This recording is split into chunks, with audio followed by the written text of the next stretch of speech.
Hey everybody, my name is Natalie Duncan-Emmons. I wanted to thank you for listening to this episode of The Morning Show. I'm the creator, the producer, and the host of the show. We want you to check out our website. It's themorningshowwithnatalie.com. You can go to that website. You can see all about our sponsors, all about the show. You can even listen to live episodes while they're going on right there from the website. Another way to listen to the show live is go to Live 365. You can download that app and just search for The Morning Show. It's right there. Super easy. We want you to hit the like button and subscribe to this channel if you will. That way you can keep up with what's going on the morning show. Thank you. I hope you enjoy it. My name's Natalie Duncan-Emmons. You are listening to The Morning Show. And today we're making up some ground that we missed last week. Everyone was so disappointed. On Thursday, our internet was out. We didn't get to do Throwback Thursday, but we're here today. I've got a special guest with us, and we're going to try to make that up. I've got my sister, Nicole Smith, with us right here on The Morning Show. Good morning. Glad to be here this morning. I've missed kind of getting to fill in and do a few little things throughout the summer, but I'm glad to be back today. Nicole, we've had a tough summer. You've had a tough summer. We hadn't heard from you a lot in the last few months. People have been asking about you. They've been concerned about you. We hadn't said a whole lot about it, but you've just been under the weather and struggling a little bit, and we've missed you being on the show. And I'm really glad that you're here with us today. I'm glad you're doing better. I am doing better. I sure do appreciate people asking, and I appreciate their prayers. That's been special to me, and it's been part of the reason that I'm still here to be with you today. It's been a long summer, but we're on our road to recovery, and I'm thankful for that. And it's just an honor to be here this morning. Well, Nicole, we've had you in for a specific reason, and we've had some people to ask us about it. And we decided we would do it. We're a couple of days late. But we just want to throw it back this morning to a special time in our life, a time that was precious and sweet. And some people won't have a clue what we're talking about this morning, but some will. Some will remember. We're throwing it back to our days as the Duncan sisters. You remember it? I remember it. Those are sweet days. Those are sweet memories to me. A very, very special time in our life. That God blessed, and I tell you, it's one of the treasures of my life. Yeah, we started pretty young. I don't know that I can go back. Actually, I can remember in my mind the very first concert we did where we went to a church and we sang with the Harvest Quartet. We sang with Uncle Harmon and his group. I remember it, but I can't remember an exact age. I don't either, but really we started singing when we could stand up on a piano stool. Daddy preached, Mama played the piano. And then we got a little older, we're singing more and more in church. And then, like you said, this opportunity came and we were able to start singing more out, not just at the church that we were at, but in other churches and other venues. And the funny thing, I was thinking about that in preparation for this. I remember the first time I heard the words, the Duncan sisters. Do you remember that? Yeah, I'll never forget it. Uncle Harmon had a radio program, and there was an upcoming singing coming up back at a home church in Sebastopol, and it was multiple groups going to be there. He was promoting it on the radio show, and he was going through all these groups. The Revelations will be there, the Harvest Quartet, Second Mile, and he said, and the Duncan sisters. We didn't know who it was. No, now they went running to the kitchen, wanting to know, Mama, who are they? They had the same last name as us. We were a little disappointed. Well, we were. And we never set out to be our title or our name. But, he said it, and then it was over and done with. That's all we ever were. Yeah, and in our mind, when he said that, we were like, who are the Duncan sisters? Well, who will we be now? They were like, did you know there's another set of sisters? Another set. Golly. And even when people would say it all through the years looking back, it was never the Duncan sisters. It was, most of it was the little Duncan sisters. Yeah. Because, we were the babies of the whole bunch. All these groups, and we were always so much younger, even than the young ones. And we were always the little ones. They were kind of got that name stuck. Like I said, it was never what we picked, but it is what it was what it was. Well, we were kids in an adult world, really. Oh yeah, we really were. And like you said, even the young people there were some young people that sang in gospel music, but there weren't a lot our age. Yeah, you're looking, when we were traveling really first started traveling, you're looking at what, let's say, I'd say 11 and 14 when we just started doing like Saturday nights. We were there. Then when you go to 12 and 15, we were singing We were doing all full sets. weekends. Yeah, we were doing. we were doing every our night own on concerts yeah, on the yeah. weekends and stuff. And then, of course, when Daddy resigned at Antioch, which was the church he was pastoring, and then we went into full time, Daddy doing evangelism and us doing music. We were just babies. I mean, we were babies, no doubt about it. Yeah, well, Nicole, let's take a break and play one of these old Duncan sister songs. I always loved this one. I believe Joel Hemphill wrote it, but I always just loved to sing it, and I thought it was a fun cut that we got. I believe this was on our last project called Morning Joy. But the song is Call Me Blessed. Here we are, throwing it back to the Duncan sisters.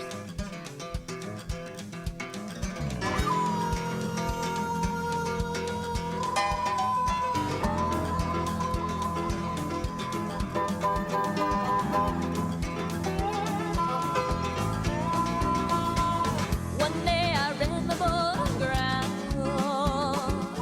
and my ship of life was going down.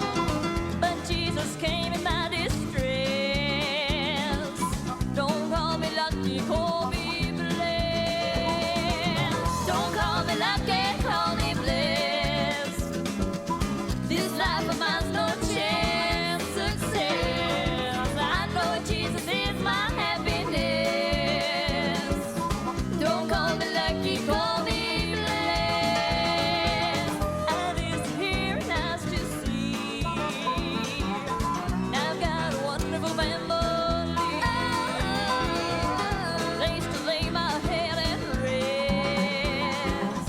Don't call me lucky, call me blessed. Don't call me lucky, call me blessed. This life of mine's no chance success. I know Jesus is my happiness. Don't call me lucky, call me blessed. Don't call me lucky, call me blessed. This life of mine's no chance success. I know Jesus is my happiness. Don't call me lucky, call me blessed. Blessed are the meek and lowly, while on this earth they trod. Blessed are the poor in spirit, for I know they'll see God. Blessed are those who hunger and thirst for righteousness. Don't call them lucky, call them blessed. Don't call them lucky, call them blessed. This life of mine's no chance success. I know Jesus is my happiness. Don't call me lucky, call me blessed. This life of mine's no chance success. Don't call me lucky, call me blessed.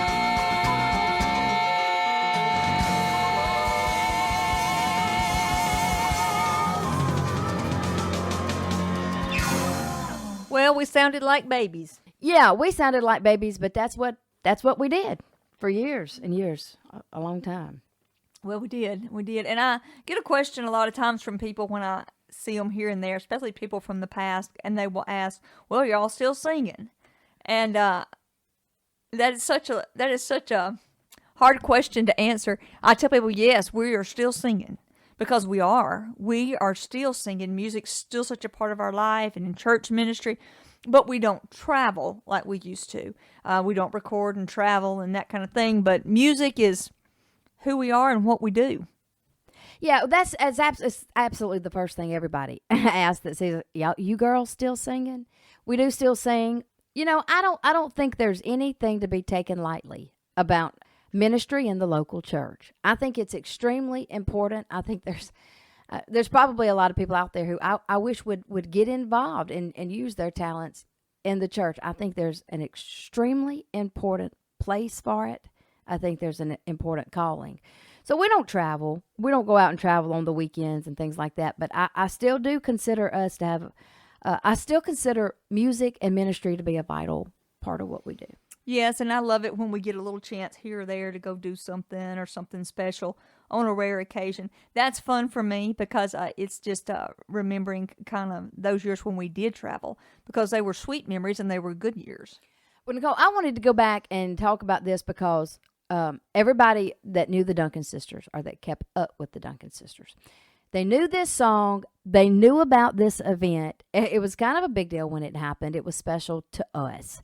So I wanted to take a minute and let's talk about the National Quartet Convention, 1990, the song My God Is Real. This was kind of a big deal for us. I was 12 years old. You were 15 years old. Nicole, let's talk about winning the National Quartet Convention talent search as just two little kids. I don't think that had ever been done before. Talk to us. No, that was an amazing time. What was peculiar about the whole situation was my mom and daddy, mom and them were going to take us to the quartet convention. We had never been. We just wanted to go. We wanted to go. We wanted to go see all these groups. We were just mega fans of all of them. And mom and daddy had planned to take us and let us be a part of it. Well, in letting us go, they had talked amongst themselves and decided, hey, while we're going, we're going to let the girls get to sing while they're up there. We'll let them be in this talent search. This will be a good opportunity for them. So they called to pay for our slot. And the lady who was dealing with everything said, now look, we'll gladly get the girls in. We'll get them their, forms filled out. But we want to be honest with you. We don't pay any attention to children. Now, the reason we're telling you that is because we don't want to take your money with a false hope. And our parents were like, well, really, that's not why we're doing it. We just want these girls a chance, part of the experience for them. We want them to get to sing on stage at the talent search. We want them to get to, experience all of it. That's not a problem. So we went up there under those pretenses. Now look, you can sing. We will take your money and we will let you sing, but you just, don't worry about that because you're not really an actual candidate to win. Don't anticipate anything. We went up there just to sing and you know what? Really and truly, that was our blessing. Yeah, it took a load because we weren't even focused on that. We just having a good time. We felt no pressure. We felt no pressure at all. We got up there and our soundtrack came on. And you may remember this, but Big Jim Hamill with the Kingsmen, who was always so good to us, he was late going to the big golf tournament for all the singers. He stayed to hear the girls. He said, I'm going to stay and hear the girls.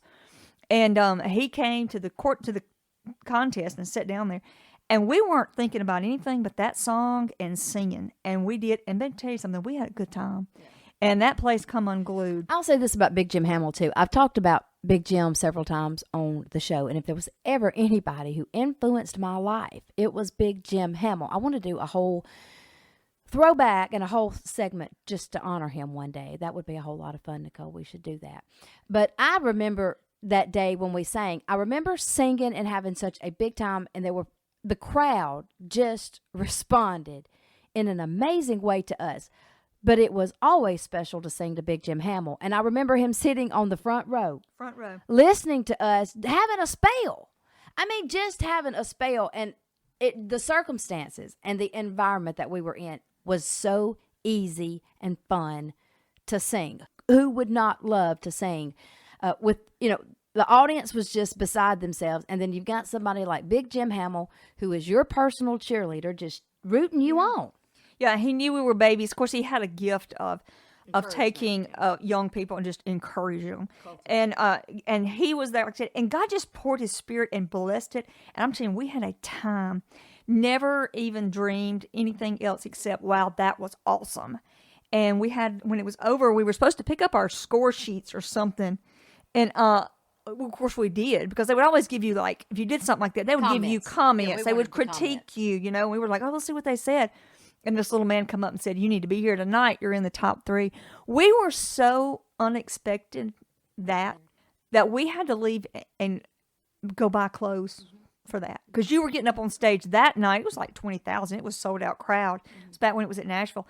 And Mama didn't even take clothes like what she would consider to be appropriate for the night. We had pretty dresses for the little thing, but you know how mamas are, that wasn't going to do. So we had to go out buy clothes that afternoon to get up on stage that night. It was an exhausting day. We performed we got up early and got ready for that talent search. We did that. Then we spent the rest of the day preparing to be back there that night, shopping, buying clothes, finding things to wear. You're not at home. You're away from home.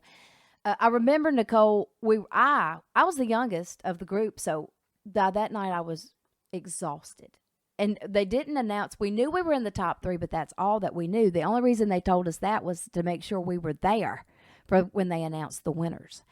And that was about 10 or 10:30 they were going to do that. I think it was 10. 10, but I didn't even make it till then. We were sitting in our seats somewhere during the night. We were listening to groups. I went sound asleep. I was in Daddy's lap. I was exhausted. And they literally, Daddy or somebody, y'all woke me up when it was time to go find out that Natalie, wake up. It's time to go to the stage. And I was just... They called like the top 3 on stage. And of course they announced the 3rd place. And I can remember being blown away that we were not 3rd place. We were ready to go get... I just couldn't believe it. We're 3rd place. And then they called out 2nd. And then there we stood. The key thing about winning the 1st place was you got to sing that night. There were prizes that went with it. There was a trophy. But you got to sing. And, of course, they had the soundtrack cued. You were ready to go. And we sang that night. Gosh, it was unbelievable. The Lord blessed it. Those people, they were thrilled to see what they considered babies on stage. And God blessed it. And I'm telling you, it was the most fun singing I believe I've ever had. It was a blast. And somewhere... we lost Daddy. I just remember him standing in the middle aisle down there somewhere where he could see us.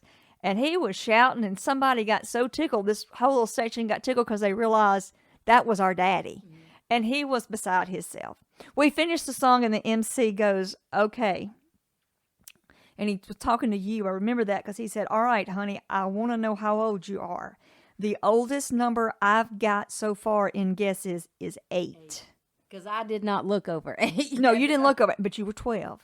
You were 12. And it was a dream kind of night. I do remember this when we got off stage. Different singers were there that knew us, and they were just. What was the tenor singer with Greg Cook? Greg Cook. I can remember when we come off stage, Greg Cook picking each one of us up one at a time and just spinning us around and around. Mm-hmm. And they were all so supportive. We went through all these little people, and we got in that hall, and Daddy grabbed everybody. Mama, Daddy, Mama, Nat, me, you. And we leaned up against the wall, and he said, y'all, we have got to get out of here before some of us wake up. Yeah. And it was a good night. I had forgotten that, but I remember night. it now. It was fun. We had that trophy, and we went walking down the hall, and it was an unreal thing because you'd come from one artist to the next that we knew and we loved. And they would congratulate us, and they would hug us up, and they were so good to us. And it was just sweet, sweet memories. I remember Jeff and Sherry Easter, and I remember coming across J.D. Sumner and some of the rest of them as we walked across, and just sweet, sweet memories. Yeah, they were good to us. Good to us. Well, here's the bad news today. We sang the song My God is Real that night at the National Quartet Convention, and we sang it for many more years after that.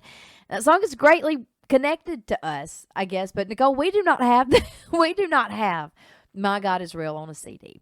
We have the original cassette where we recorded it, but I can't play that cassette on the morning show. We do not have it on a CD. We went to great effort to get it. We took the cassette to someone's house. They were going to put it on a CD. Well, it just ate that cassette, so we went through. We only had a couple left. We lost one. We decided, well, we better not try it anymore. We'll just have to hum a little or something. Yeah, and and we're still in search. I know when it went out as a single, it went out on a small record to the DJs, and we're still in search of that. If it becomes available, if we are able to recover this at some point, it will be played, right? Yeah. And look, if anybody out there listening, by any chance, has this, I mean, Nicole, some people do, they'll have cassettes and they'll put it on. We'd love to have My God is Real on a CD. We'd love to have a copy of it. And like I said, we have it on a cassette. Yeah. But if you have transferred it to a CD while it was still in working successfully, please contact the Duncan sisters. Bless them too. Okay, so we don't have My God is Real, But another song that was really connected to us was Big Things Come in Small Packages. This song was connected to us as well through the years, and a lot of people may recognize it. Here it is. We'll do this one instead of My God Is Real. Here's the Duncan Sisters. Big Things Come in Small Packages.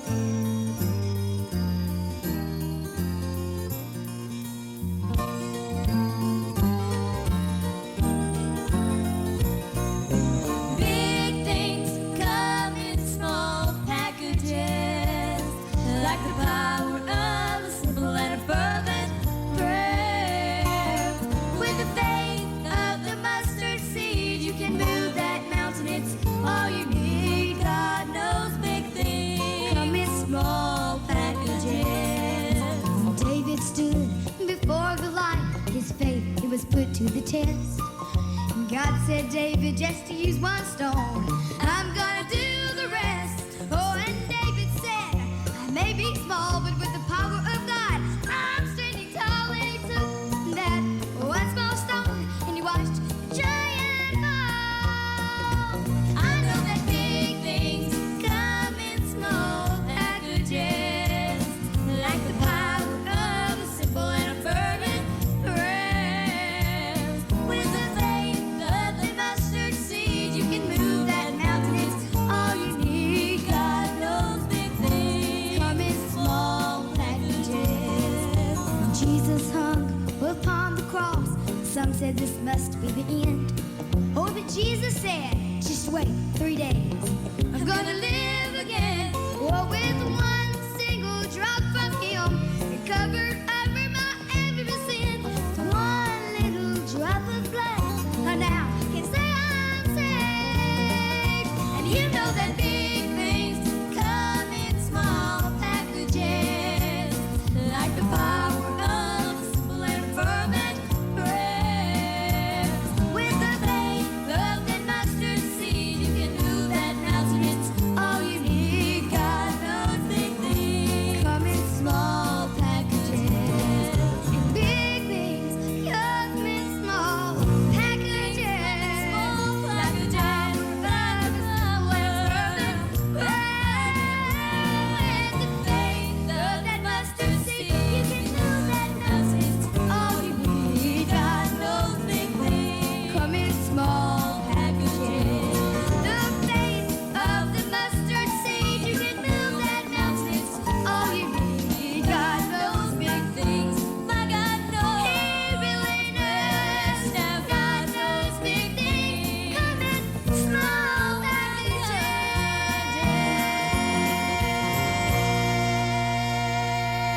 Well, Nicole, I wanted to. We had some fun. We had some really fun times and some fun memories, and I just don't think it'd be appropriate for us to come in and talk about the Duncan sisters and not talk about some of those funny memories that we had through the years. There's so many things we could talk about. We could talk about Daddy's tooth falling out on the way to Oh, Lord, yes. to a big concert. We could talk about all the times we left our shoes, or we left clothes, or we left this or that and just had to make do. We could talk about the time that we left Asheville, North Carolina. We'd been recording. We was we was tired and hungry, and Daddy said, well, let him get out of Asheville and he'd get us something to eat. Daddy never was one. to Daddy didn't stop. like to stop. He hated to No. stop. If once he got going, unless he needed to stop, we didn't really like to stop very much. But we was hungry and needing something to eat, and we left Asheville. He said, look, it was so crowded. Let's get on to Greenville, South Carolina. And somehow we missed Greenville. Miss And Greenville. then he said Atlanta was way too crowded. Nobody could stop in Atlanta because we fell asleep. Some of us fell asleep, Yeah. and by the time it was Atlanta, when we woke up, Daddy were hungry. Y'all know we stopped in Meridian, Mississippi. That's where we got us something to eat. By that time, we was about home. The hunger had subsided. Good time. Look, good times. But Nicole, look. I want you to tell a funny story about the time that those stockings and those pantyhose gave you a hard time. Can you tell about that? Oh, my soul. I'm going to tell you, if I remember it right, we had sang at Roosevelt State Park that day. Mama came and played, but Mama was sick. She was bad sick, and she really pushed to even play there. And she went back home and sent us with Uncle Harmon. Do y'all remember Harmon Jones? He Harmon had Jones. the Sunday night show on WQST in Yes. Forest back in the day. Yes. Y'all remember him? That was don't my you? mama's brother. Uncle Harmon. Uncle Harmon, great influence on us, music and that type of thing. Well, she sent us with him. We were going to go stay at my grandmother's, and then we'd go sing that night with the Harvest Quartet, and she was going to let him play. Mama never missed. Mama was just so sick. Well, unfortunately, somehow at Roosevelt State Park, I tore my stockings. Golly. I tore them.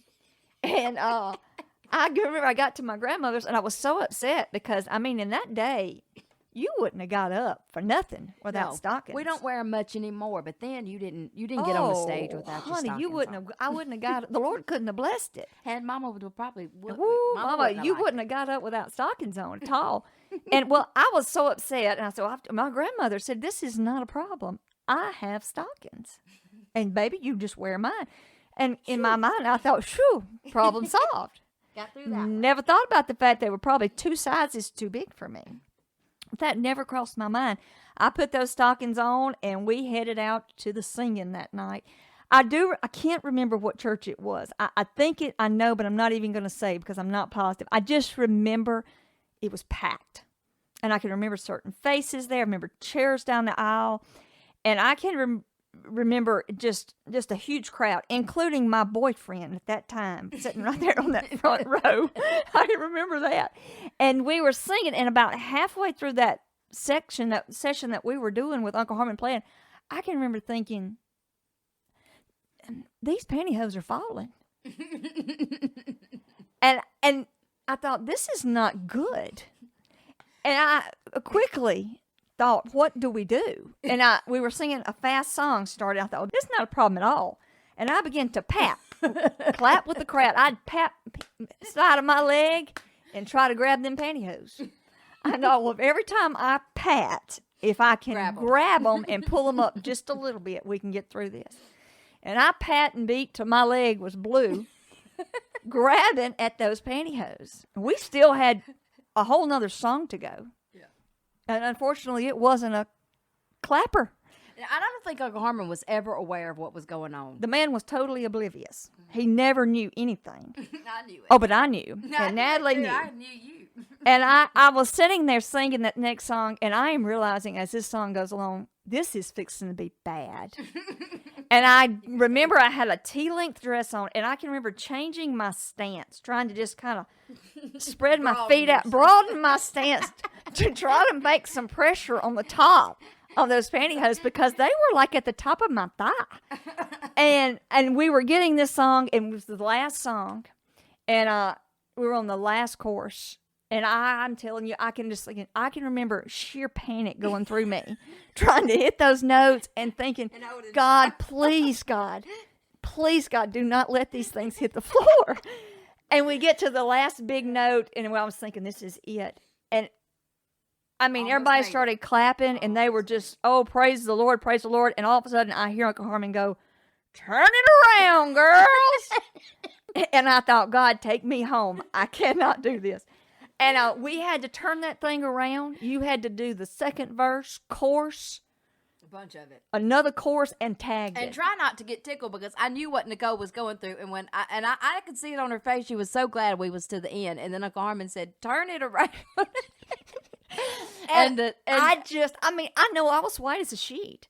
And we finished that last chorus. And this time, my grandmother's stockings were about 2 inches above my knee. And I just kind of squatted and bent and grabbed them and pulled up and just stepped off that stage as fast as I could. And you know them things had to be bagging up around my ankles. Oh, they could see it. I know people saw it. I know they saw it. Yeah, we could see it.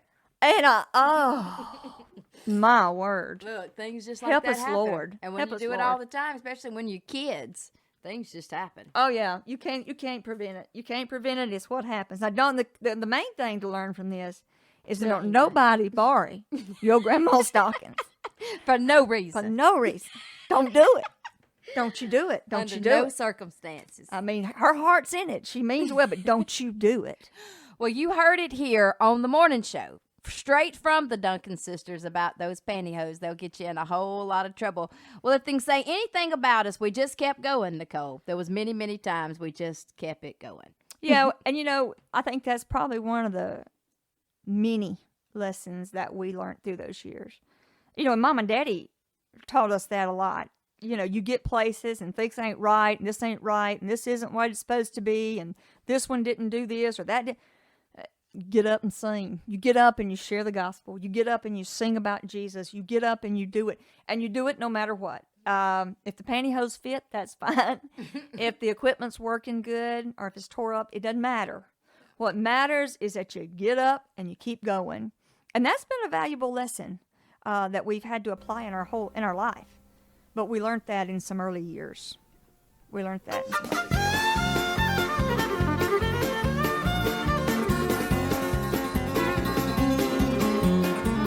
Well, I may not be a wealthy millionaire, and the latest fashions I may not wear, but where my treasure is, there my heart will be. I just can't wait to see what's waiting for me. And when I see my Savior face to face, and when I feel the touch of His sweet embrace, and when I see all the sights there to see, that will be glory for me.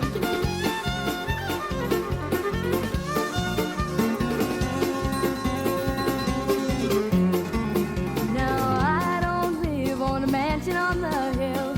I don't have much money, and I doubt I ever will. But when I hear Him say, "Enter in, my child, well done. You kept the faith, and now a crown of life you've won." And when I see my Savior face to face, and when I feel the touch of His sweet embrace, and when I see all the signs there to see, that will be glory for me. Yes, when I see my Savior face to face, and when I feel the touch of His sweet embrace, and when I see all the signs there to see, that will be glory for me. Friend, that will be glory for me. Well, Nicole, I wanted to know before you leave this morning, is there any particular song that you can think of that through the years we sang that was special to you that you just like to play this morning while you're here on the morning show? Is there one that you'd like to talk about and to play that you can think of that's special to you? I am a big Dottie Rambo fan. Her writings and her music. I'm just always been touched by her songs. And I got to record one of her songs. This one she wrote somewhere in the 60s, I believe. The title of it is Thank You for the Valley. We all love the mountains in life. We all love the high points. We all love the shouting and the praising Him when things are going great. But that's just not.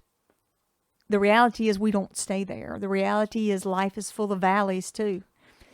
And it's in those valleys that sometimes we dread, and we dread going through, and we dread facing. And they're hard and they're long, and sometimes they're cold and they're lonely. But it's in those places that when days are just difficult, that the Father just pulls us up close. And His Spirit can just be there with us, and we can learn some things, and we're still, and we're quiet. And He can whisper some words to our hearts that we need. And when we get there and we come through those, this song says we can say, "Thank you for the valley that I walked through today. Oh, the darker the valley, the more I learn to pray." In my life, I sang this song when I was young, and I was just a baby. But God's taught me that song in the years since then, the years that have progressed from that little 15-year-old girl. I'm 47 now, and that's a lot of days and a lot of years and a lot of miles. And today I can say thank you. Thank you for the valley.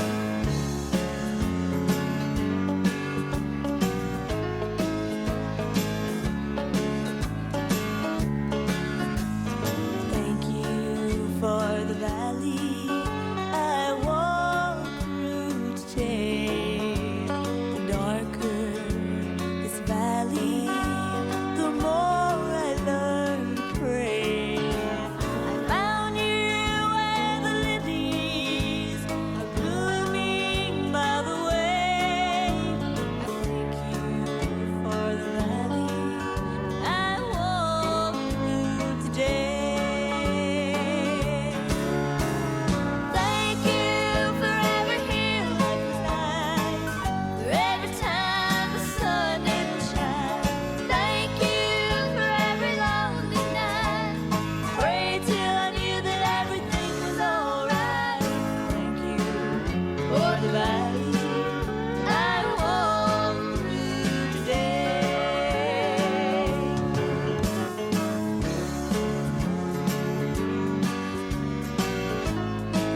deserts, all barren and dry. Life can't be all blessings, or there would be no need to pray. I thank you for the valley I walked through today. Thank you for every hill I've climbed, for every time the sun didn't shine. Thank you for every lonely night. Prayed till I knew that everything was alright. Thank you for the valley I walked through today. Thank you for the valley I walked through today.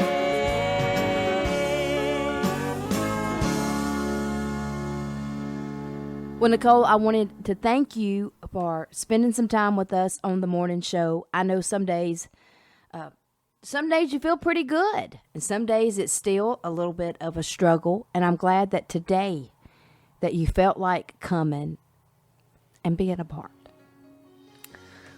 I wanted to say, we can't cover the memories or the miles in a 30-minute segment. We'll have to come back and talk about it again some more. But those memories that we made with our parents and with our family there, that's just special.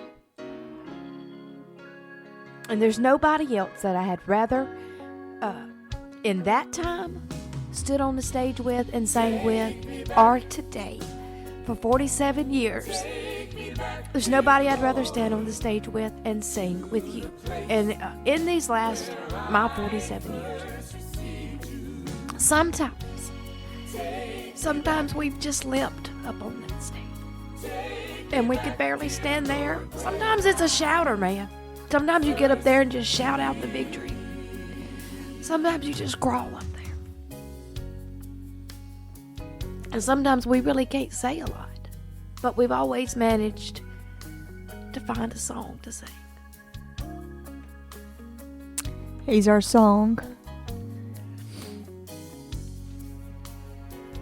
He's always been our song. And we're going to leave this world one day. And we're going to go home. But we're going to do it with a song. Because he's the song in our heart. Singing with you has always been a part of who I was.